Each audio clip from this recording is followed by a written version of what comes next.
Bago naman po ako ituturo sa inyo kung paano paggawa ng kabisa. Ito, tingnan nyo ang mga ingredients. Guys, isang lata ng simulina. Yan.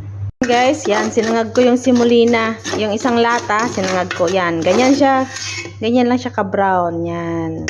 Para mabango siya. Yan, isangag nyo muna siya hanggang mag-brown. Tapos, magpapakulo naman tayo ng tubig.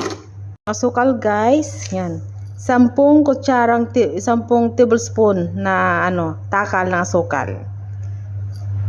Yan. So guys, 10 takal to. Ilalagay ko dito sa tubig. Itong tubig na to, dalawang 330 ml. Tapos yung asukal niyan ay asukal na 10 takal na tablespoon asukal. Yan. Tapos yung pong ihulog yung asukal. Ito naman pong cinnamon o cardamom hell. Yan, 1 kutsara lang po. Yung guys ng hell, ito naman po yung saffron. Yan. Pagsama-samahin nyo lang po yan hanggang kumulo. Ito pong rose water, kalahating baso. Yan, kalahating baso na rose water. Ilagay nyo rin po siya dyan. Tapos ito naman po yung olive oil. Ilalagay ko sa pinjal. 1 pinjal guys. Yan. Tapos, ilalagay nyo rin po dito. Hayaan nyo lang siya guys na kumulo. Yan guys. Haluin nyo lang siya para ma-mix. Tapos, hayaan nyo lang siya kumulo hanggang sa maano po yung asukal matunaw. Yan.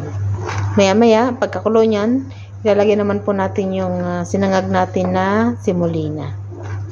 Ayan guys, kumukulo na. Kaya ilalagay na po natin yung simulina na sinangag natin. So guys, kumukulo na yung asukal natin natin. Ito naman yung sinangag natin. Kaya ilalagay na po natin siya dito. Dahan-dahan. Haluin nyo lang ng haluin guys kasi magda-dry siya. Ayan. Haluin nyo lang ng haluin hanggang sa matuyo siya.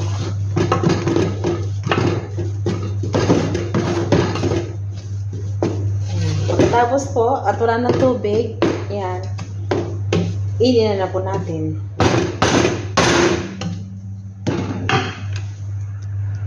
Yan na siya guys. Pagkatapos haluin, natulan ng tubig.